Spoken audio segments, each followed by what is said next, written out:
Welcome to Playing with Fire, the podcast that's lighting the way to financial independence and early retirement. We're your hosts, Chris and Jenni Schulz, and we're here to take you on an exciting journey towards financial freedom, one step at a time.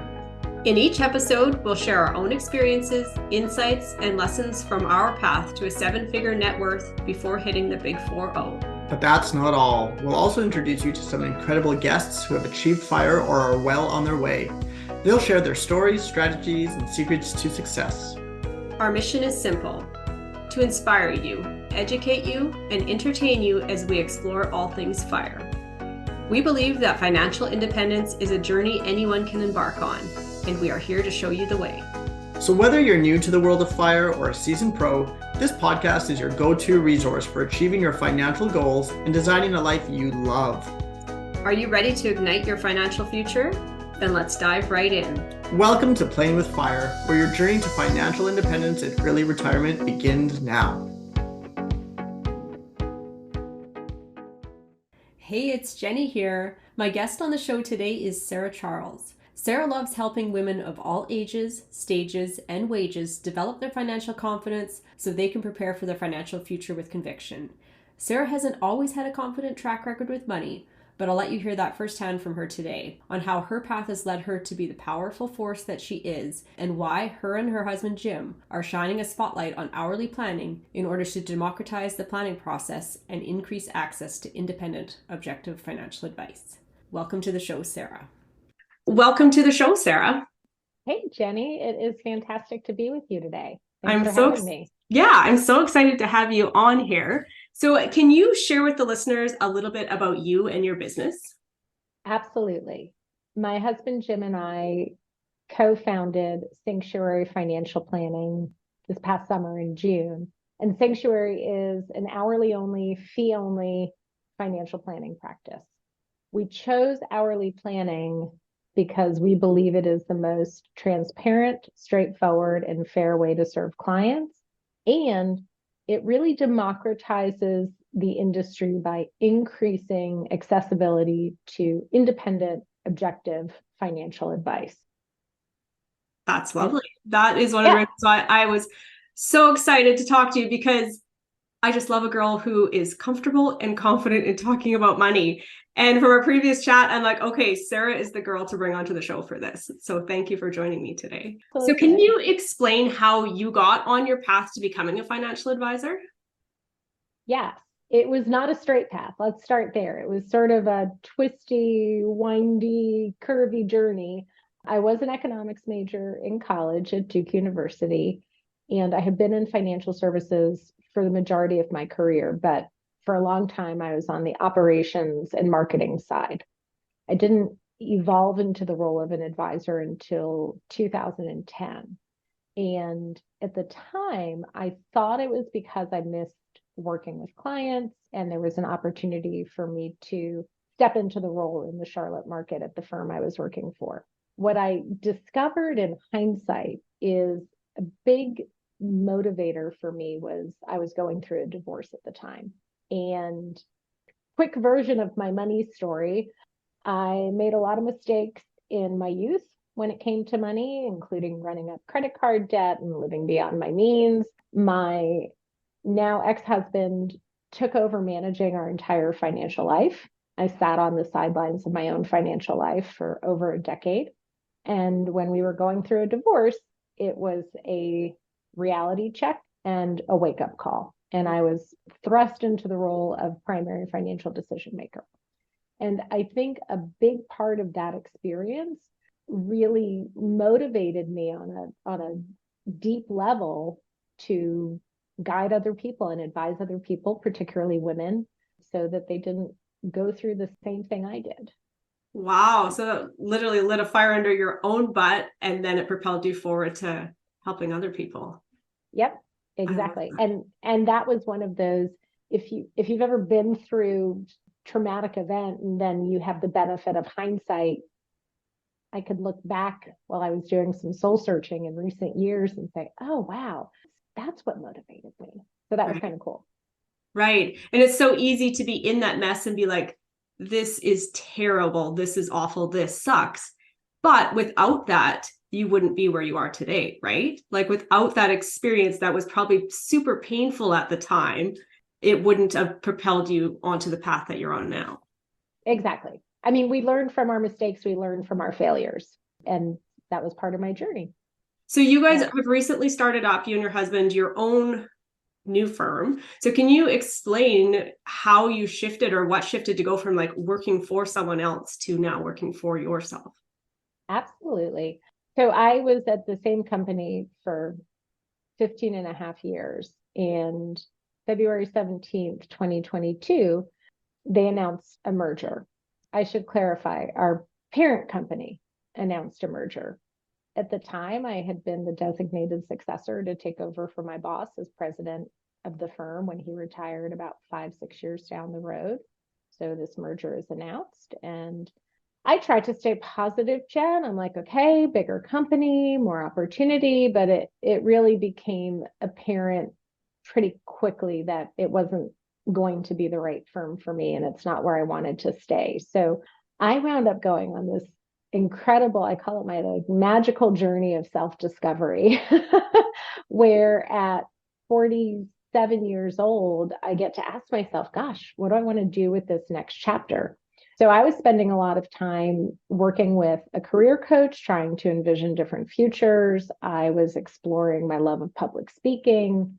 And at the same time, my husband, Jim, he had retired in 2021, and he decided after a year that retirement wasn't for him. And so he was on his own journey, and he had the idea to start Sanctuary.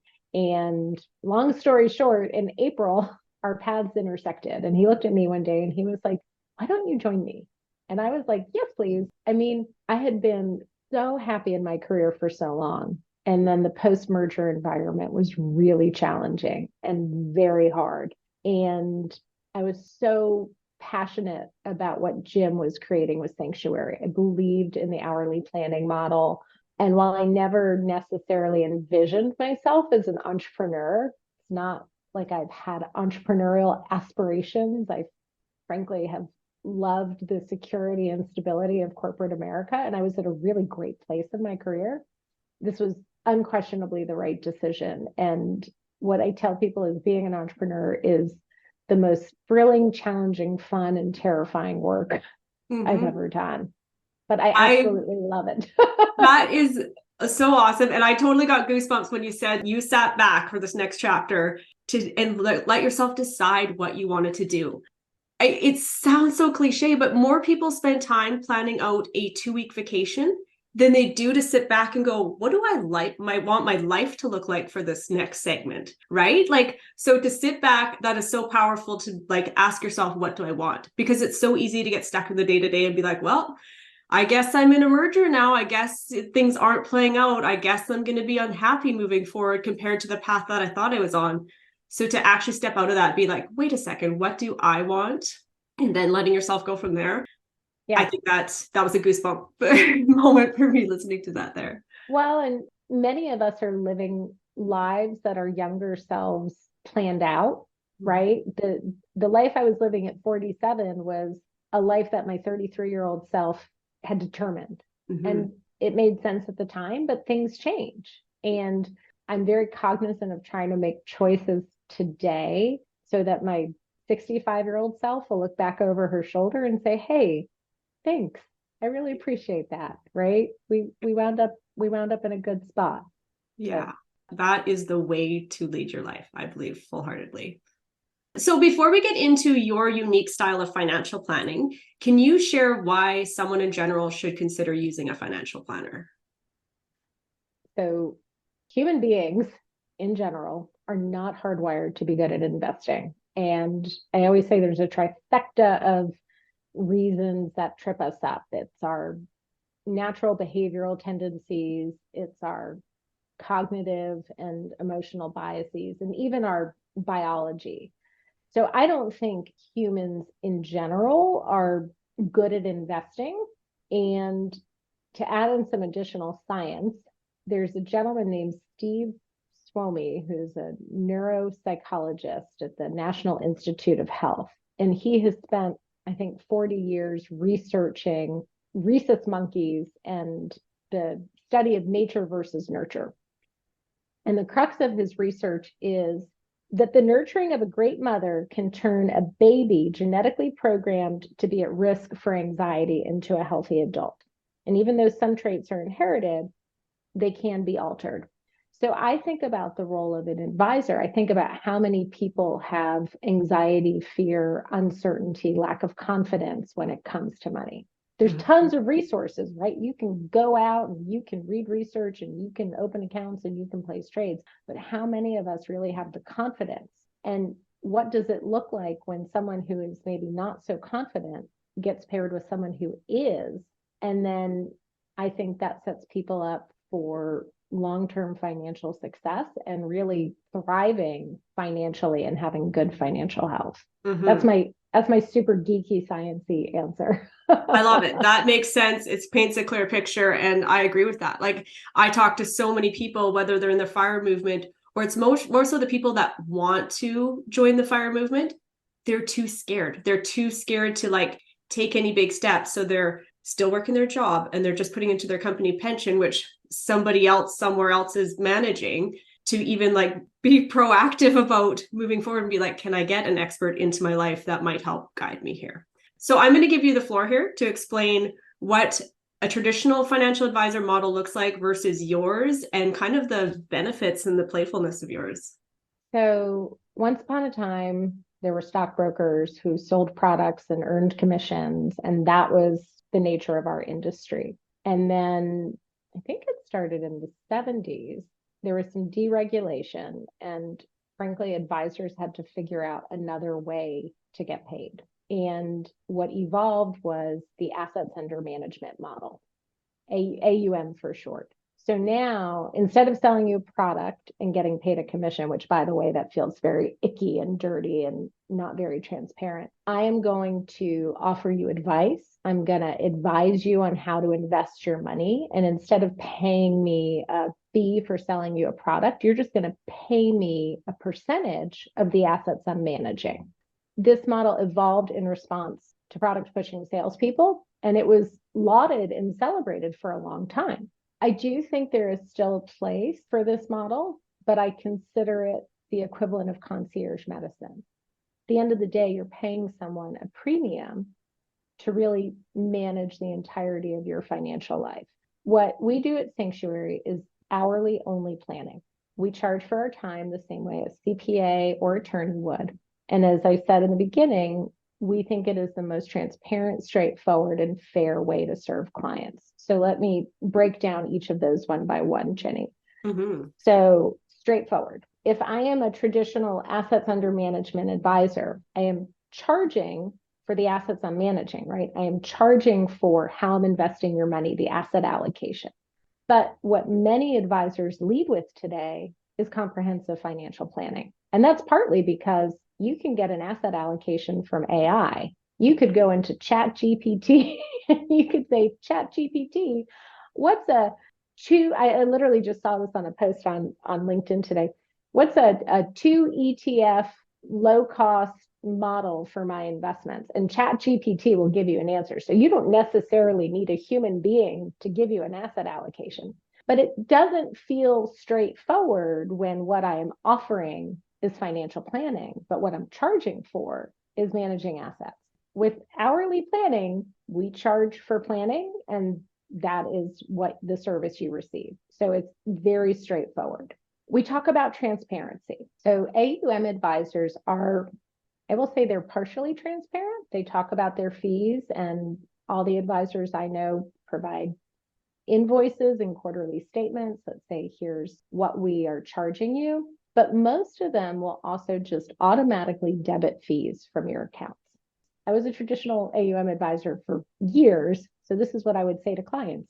Jenni, it doesn't even have to be a line item in your budget, right? We're just going to debit fees quarterly. You are not even going to know. It is nothing you have to worry about. And because we're going to do such a good job as your advisor, right, there's a value in the fee you're paying. But think about that out of sight, out of mind.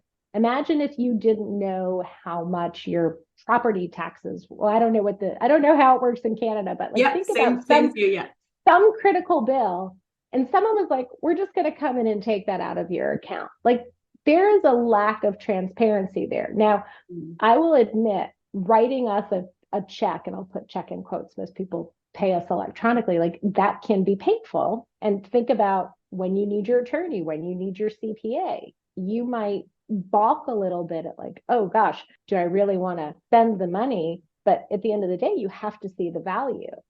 And we've got some illustrations. What you will pay us in hourly fees over time is far, far less than you are going to pay a traditional manager. And so that gets into the idea of what is fair. And again, if I think about when I was a traditional assets under management advisor, most AUM practices have tiered fee schedules, right? So on accounts up to $2 million, we'll charge 1%. Accounts between 2 million and 5 million will charge 85 basis points, and so on and so forth. So first of all, you have these big fee ranges. So if you come to me with $1 million and I charge you 1%, you're now paying me $10,000 a year in fees. And let's say your sister comes to me with $2 million and I'm charging her $20,000. Well, I'm charging you different fee levels, but it's unclear if the service I'm providing is different. And there are people out there who will say, well, the more money you have, the more complex your situation and the more I will do for you as an advisor. But I would argue that your wealth level is not a pure proxy for the complexity of your life or what kind of financial services you actually need. And so is that fair? I don't know. If I check into a hotel and I spend $300 for a room or $600 for a room, I expect there to be a difference in the room I'm checking into. I don't expect that fee to be a reflection on how much money I have. So it's not particularly fair, in my opinion. Not to mention, you are just paying your advisor an annuity stream. And is that what you want? I mean, advisors get paid every single day, whether they're working on your account or not, whether they're providing service or not. And so again, I liken it to concierge medicine. You're paying a premium for a very high touch level of service and to really delegate everything. And that is great. But if that was the only kind of healthcare you could access, imagine how sick we would be as a society. And so when we talk about democratizing the industry and increasing accessibility, that's why we say that. Really, anybody can come to us. We don't care what your wealth level is. You don't need some minimum level of assets. You need to be able to afford our hourly fee, and you need to see the value in planning, and you need to commit to a collaborative process with us. Yeah. One of the things that fascinates me about your way, it's like, because I'm used to hearing about the traditional way, right? And I had an amazing financial advisor before I shifted a lot of my stuff into real estate. I absolutely loved the experience. But hearing this, I just love that people get to have a choice. Because maybe for some people, they're just more comfortable. They want the traditional model. And sure, just sign me up and I will just pay the fee. I won't look at it because I'm just comfortable with that. Just take it off the top. Whereas other people would like to sit down and have that experience and be like, okay, I know I'm paying you for your time right now to really see my big vision here of what I want to do and kind of what my risk tolerance is and all of that. And I'm paying you a one-time fee to help me set that up. And then I don't know how long frequently you go back in and check in with people. View it as an ongoing relationship. We don't want it to be transactional. We don't want you to think, oh, I'm going to come get some plan and then that's going to be it. But so you are a perfect example. You took your money out of the stock market, you put it into real estate, ostensibly so you could have passive income at this stage in your journey. Does that mean you don't need help and guidance? Well, of course you do. Right. But you're now not going to be attractive to a lot of financial advisors because if they get paid on assets under management and all your assets are tied up in real estate, right, you've now made it so that you're not going to be a good fit for them. Yeah, I'm not as exciting on paper now. Like, sure, the kids are ASPs and stuff are through financial planners, but the bulk of the stuff that we were able to move out for this part of our life into real estate. Yeah, exactly. So my paper portfolio is not as exciting for sure. Right. But you are exciting to me as a client because you still have questions that need to be answered. You still need, I always say financial planning is a framework for navigating all your financial decisions. You still need that framework. And it literally does not matter to me where your money is or how much you have of it. And that opens up the gates for so many more people. And the one thing I do believe, Jenny, is I believe that pretty much everybody benefits from independent, objective financial advice. Absolutely. Well, thank you for sharing all of that. So in the FIRE movement, people are trying to get to a point where they can retire early. So translation of that is technically they have longer years in retirement, right? So longer years in retirement starting earlier. So from your perspective, what are some blind spots that people should prepare for on their path to early retirement? So you've already touched on it. You shared one of my favorite quotes. I always attribute it to Mitch Anthony, but the idea that people spend more time planning for a 2-week vacation than they do for a 30, 40, 50-year retirement. I think planning financially for your future needs to go hand in hand with planning emotionally for your future. And what I see is the most important companion to the idea of planning financially is figuring out what's your purpose. How are you going to fill your time? How is your life going to have meaning? And there's a lot of research that there are diminishing returns on a life of leisure without any purpose attached to it. And I love the Japanese concept of ikigai. I don't know if that's a term you're familiar with. No, please share. So ikigai is loosely translates to sense of purpose. It's a Japanese word, and it's the idea, it's the intersection of what you're good at, what you love, what you can get paid to do, and what the world needs. Mm-hmm. And so just making sure that whether I know your listeners are considering the FIRE movement, wherever you are in your journey, whatever your horizon, just make sure that you plan for that sense of purpose to go along with your financial freedom. Mm-hmm. Yeah. Sound advice there. Now I'm going to toss a hypothetical scenario at you because I just love to do that. So say somebody comes to you out of high school, they're young, ambitious. What words of wisdom would you offer to someone starting out on their financial independence journey? Educate yourself on the basics of financial literacy. It is not something that is taught in many places. Understand that how you behave with money is more important than what you know. And that comes from Morgan Housel, The Psychology of Money, which is my all-time favorite money book. And start saving early because compound interest is everything. Mm-hmm. Yeah. Yeah. And you can't go back in time. No, you can't. I'm sure you've seen all sorts of financial situations play out over the years. And if you could share one word of wisdom or caution as to what not to do when planning for your financial future, what would that be? Don't sacrifice your financial autonomy. Always be a willing participant in your financial life. Mm. So ignorance is not bliss, is what you're saying. No, it's not. Okay.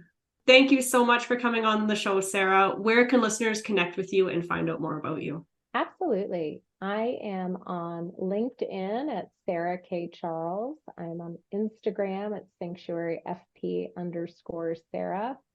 We are on Facebook as Sanctuary Financial Planning, and our website is sanctuaryfp.com. Perfect. Thank you so much for chatting with me today. Yeah, thank you, Jenny. I really enjoyed it. Me too. Thank you for joining us on another episode of Playing with Fire. We hope you found inspiration and valuable insights on your journey to financial independence and early retirement. If you enjoyed today's episode and want to stay connected with us and our amazing guests, be sure to subscribe to the podcast. And if you've been enjoying the show, please consider leaving us a 5-star review on your favorite podcast platform. Your reviews help us reach more people and continue to bring you fantastic content. Have questions, comments, or suggestions for future topics? We'd love to hear from you. You can connect with us on social media on Instagram as _leaf_lifestyle, or visit our website at www.4leaflifestyle.com to stay in the loop. Remember, your journey to financial independence starts with a single step, and you've just taken one today by listening to Playing with Fire. So keep playing with fire, keep igniting those financial flames. This is your life, and it's time to create the life of your dreams. Until next time, stay fired up. Join my mom and dad in the next episode of Playing with Fire.